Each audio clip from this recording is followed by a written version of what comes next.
Waalaikumsalam. Terima kasih atas waktu dan kesempatannya kepada Bapak Fasil dan Bapak PP. Kami dari kelompok 2 akan mempresentasikan hasil diskusi kami, yaitu tentang pembelajaran untuk memenuhi kebutuhan belajar murid.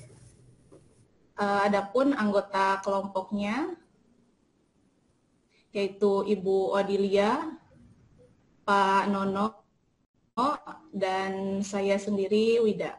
Kami akan mempresentasikan analisis kasus implementasi pembelajaran berdiferensiasi.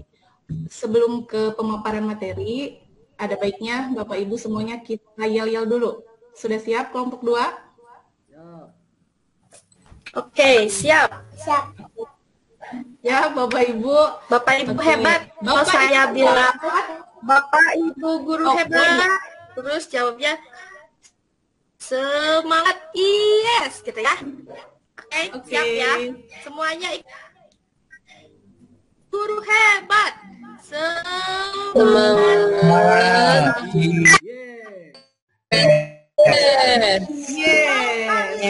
Yes. Semangat. Yes. Iya. Oke, terima kasih Bu Odi. Semoga dengan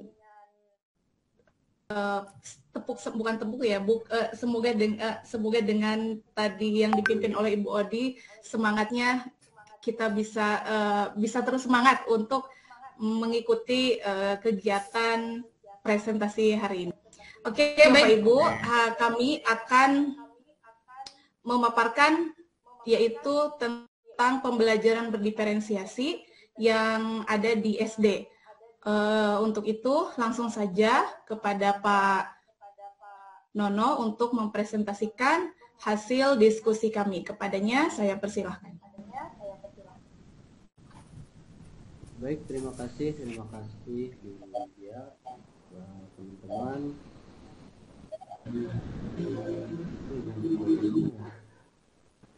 Baik, saya akan mencoba membacakan situasi yang kedua, yaitu di SD.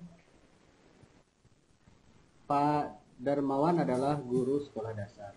Minggu depan, ia akan mengajar murid-muridnya materi tentang cara kerja salah satu sistem organ tubuh manusia, yaitu sistem organ pencernaan.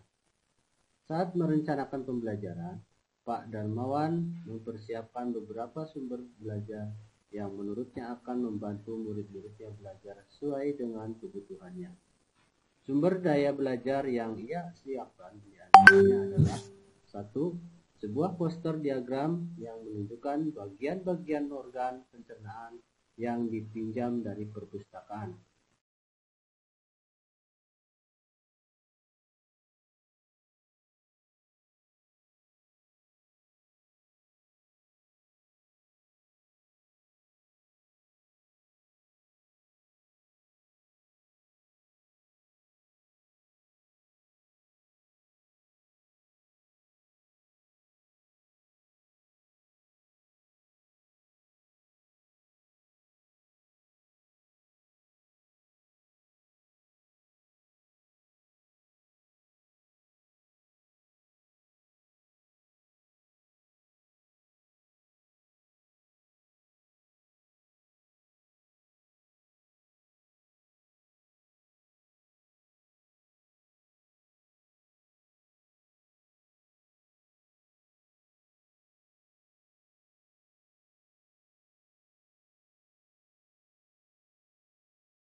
Yang ketiga, di kelas Pak Darmawan tidak ada komputer, tetapi Pak Darmawan tetap mencoba mengunduh lewat handphonenya sebuah video singkat yang menjelaskan tentang bagaimana organ pencernaan bekerja. Video ini kemudian ia tonton sebelumnya untuk memastikan isinya sesuai dan cocok dengan apa yang ia ingin anak-anak pahami. dan kemudian ia simpan di handphonenya tersebut. Rencananya, ia hanya akan menunjukkan video itu melalui handphone jika ada murid tertentu yang masih membutuhkan bantuan lebih. Yang keempat, Pak Darmawan juga membuat kartu-kartu pertanyaan yang dapat digunakan untuk membantu murid mengkonstruksi sendiri pemahaman mereka tentang cara kerja sistem organ pencernaan dengan menjawab pertanyaan. Yang kelima, Pak Darmawan lalu mempersiapkan daftar kegiatan lengkap dengan instruksinya, misalnya membaca buku, artikel, komik, dan sebagainya. Mengamati poster atau diagram, mendiskusikannya, dan kemudian membuat ringkasan untuk menunjukkan pemahaman tentang isi poster tersebut. Mewawancari peserta UKS, lalu menjawab kartu-kartu pertanyaan. Aktivitas-aktivitas tersebut walaupun berbeda-beda, namun semuanya bertujuan agar murid memahami cara kerja sistem pencernaan. Pak Darmawan pun siap mengajar.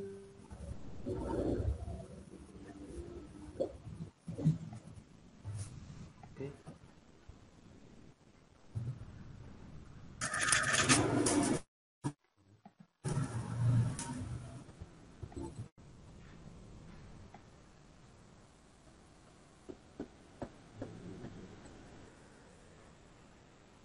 Yang keenam, di awal pembelajaran, Pak Darmawan memberikan penjelasan kepada semua murid yang ada di kelasnya tentang tujuan pembelajaran dan konsep kunci yang ia ingin anak-anak kuasai.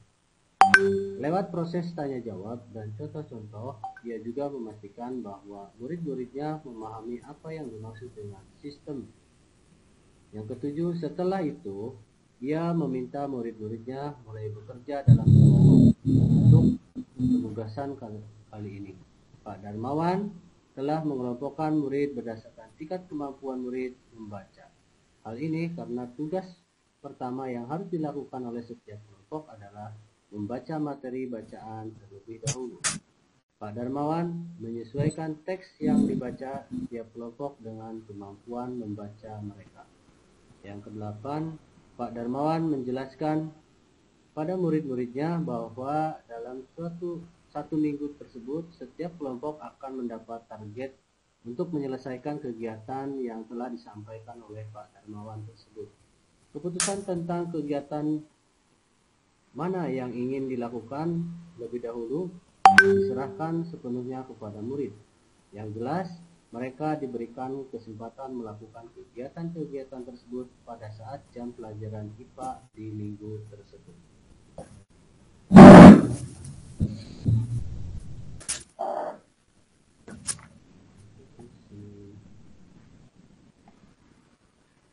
Selama proses murid melakukan kegiatan, Pak Darmawan memastikan ia mengobservasi dan memantau pemahaman murid-muridnya. Ia mendatangi tiap kelompok, mengajukan pertanyaan, dan memberi pertanyaan selanjutnya kepada murid-murid yang melakukan bantuan atau yang memerlukan bantuan atau perlu diberikan tantangan lebih. Ia misalnya menunjukkan video lewat handphonenya kepada beberapa anak yang tampak masih kesulitan, membantu mereka memahami konsep-konsep kunci dengan kosakata-kosakata sederhana yang kemudian ia display di kelas. Pak Darmawan juga membuat catatan-catatan penilaian selama proses ini. Setiap jawaban murid, pertanyaan murid, ia perhatikan. Ia gunakan informasi ini untuk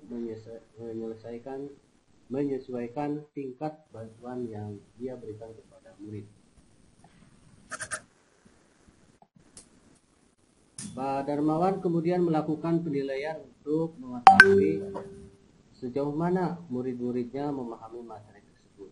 Ia kemudian membuat penilaian berjenjang. Untuk murid-murid yang kemampuannya kurang, ia menugaskan mereka untuk menjelaskan alur pencernaan dalam sebuah diagram alur sederhana yang dilengkapi penjelasan singkat dengan menggunakan kosakata sederhana sesuai dengan yang telah mereka pelajari dan bahkan telah display di kelas. Untuk murid-murid yang kemampuannya sedang, ia meminta mereka membuat sebuah cerita narasi tentang alur pencernaan dengan kosakata yang lebih bervariasi. Untuk murid-murid yang kemampuannya tinggi, ia meminta mereka membuat sebuah cerita kreatif dari perspektif seorang makanan yang menarasikan alur pencernaan. Melalui tugas ini, penyusunan kalimat dan pemeliharaan kosakata yang digunakan tentunya sudah lebih sulit.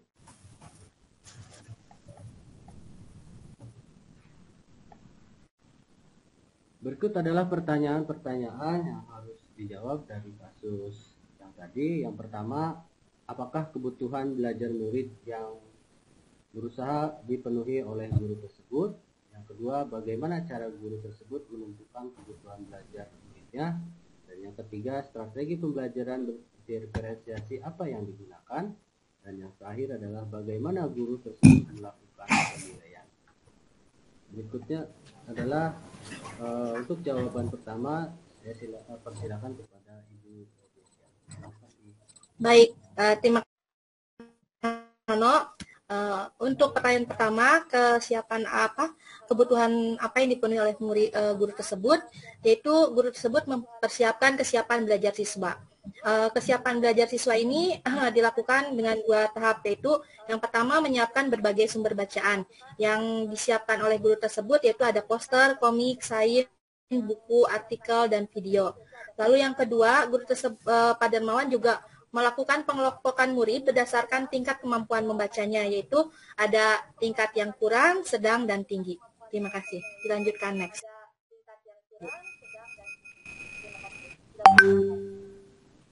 Baik, untuk pertanyaan yang kedua, yaitu bagaimana cara guru tersebut menentukan kebutuhan belajar.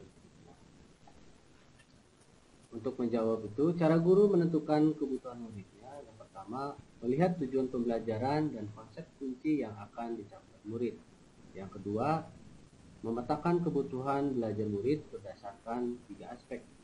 Dan yang ketiga, melakukan pemetaan atau pengelompokan murid berdasarkan tingkat kemampuan membaca. Dan selanjutnya menentukan strategi pembelajaran yang akan diterapkan. Dan terakhir, mempersiapkan sumber bahan belajar yang dapat digunakan murid untuk membantu proses belajar. Silakan Bu Widya.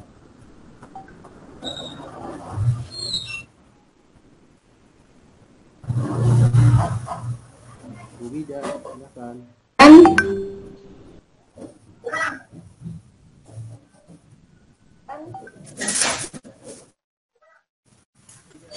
Duit masih di mute.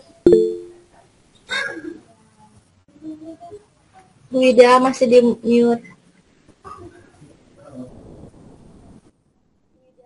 Pak Darmawan ini melakukan pembelajaran berdiferensiasi melalui 3 strategi. Yang pertama, diferensiasi konten menggunakan variasi sumber belajar, yaitu poster atau diagram, buku bacaan, artikel, komik sains, video singkat, dan kartu pertanyaan. Yang kedua, diferensiasi proses, kegiatan yang bervariasi melalui membaca buku, mengamati poster, mencermati video, mewawancarai petugas UKS, dan menjawab kartu pertanyaan.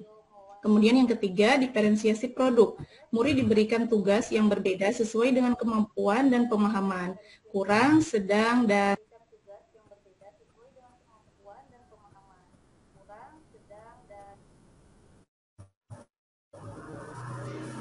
Lalu, bagaimana guru tersebut melakukan penilaian? Guru tersebut melakukan 2 jenis penilaian. Yang pertama itu penilaian proses, di mana Pak Darmawan membuat catatan penilaian selama proses pembelajaran. Dan yang kedua yaitu penilaian berjenjang. Pak Darmawan juga melakukan penilaian berjenjang berdasarkan tingkat kemampuan murid. Dan untuk penilaian pada Darmawan rubrik membuat rubrik textbook. Next book ke bawah. Nah, membuat rubrik penilaian yaitu dari keterampilan membaca, yaitu ada keterampilan yang kurang, sedang, dan tinggi. Untuk yang kurang, siswa hanya Nah, sedangkan untuk tingkat kemampuan membacanya yang sedang, siswa diminta untuk menggunakan kosakata yang lebih bervariasi. Dan berbeda untuk kemampuan membaca anak yang sudah tinggi, siswa diminta untuk menggunakan perspektif seorang makanan dengan penggunaan kosakata yang lebih sulit. Perspektif seorang makanan dengan penggunaan kosakata yang lebih sulit.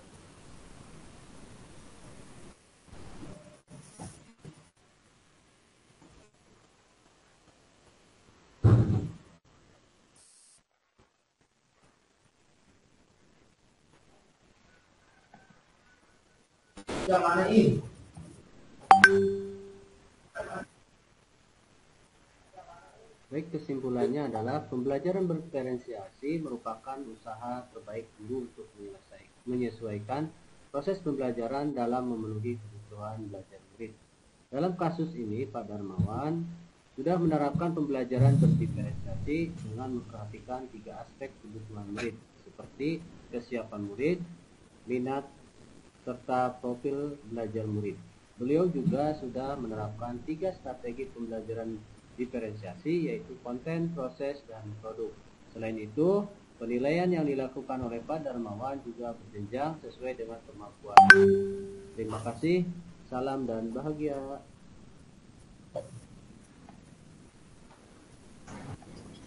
Iya, terima kasih kepada Pak Nono dan Bu Odi yang sudah memaparkan presentasi hasil diskusi kami. Ini waktunya sudah habis ya, tapi coba dibuka aja dulu pertanyaannya, gimana Pak Pasil? Ya, boleh. Baik, baik Bapak Ibu semuanya, mangga Kak Bapak Ibu yang mau bertanya atau memberi masukan kepada kelompok kami tentang presentasi yang sudah kami paparkan tadi, saya persilahkan.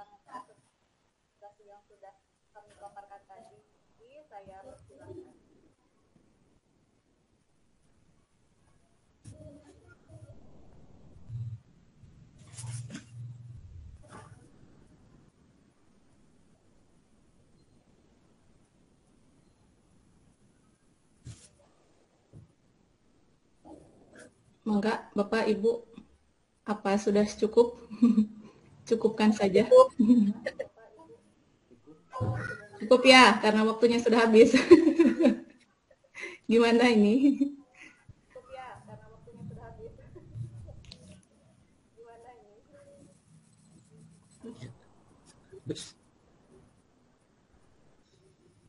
Yuk Bapak dan Ibu, silahkan memberikan apa masih sibuk melihat presentasinya.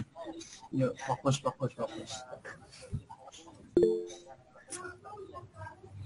Ya, silakan Bu Dewi. Enggak, Bu Dewi. Ya, baik. Saya dari kelompok TK ini sedikit ini ya, apa namanya,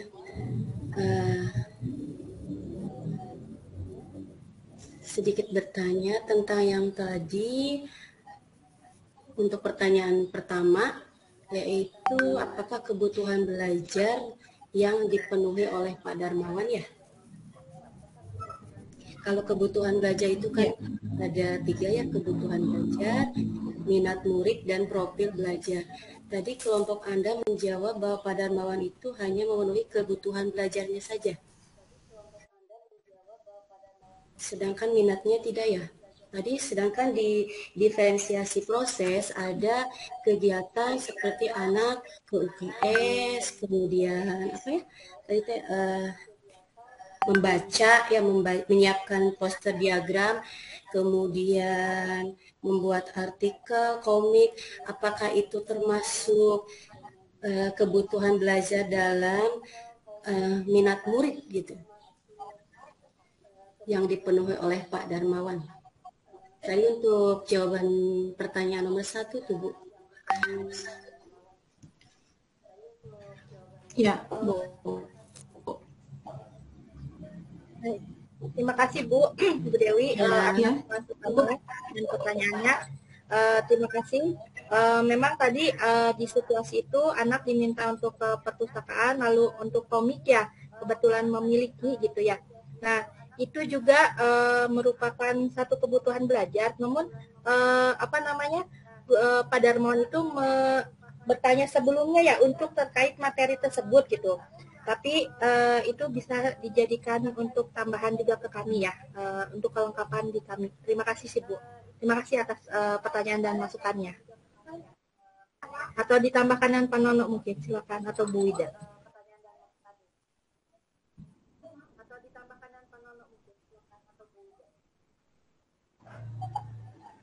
Ya. Mungkin dari saya cukup ya, nanti kita perbaiki sama-sama aja ya Bu, nanti kita tambahkan. Dari Pak Nono mungkin sudah cukup Pak? Udah, mungkin itu. Terima kasih Bu Dewi atas masukannya, nanti kita perbaiki bersama-sama lagi. Ada lagi Bapak Ibu?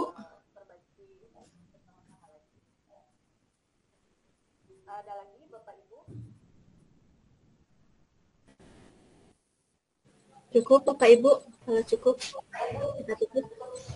Mau ditutup.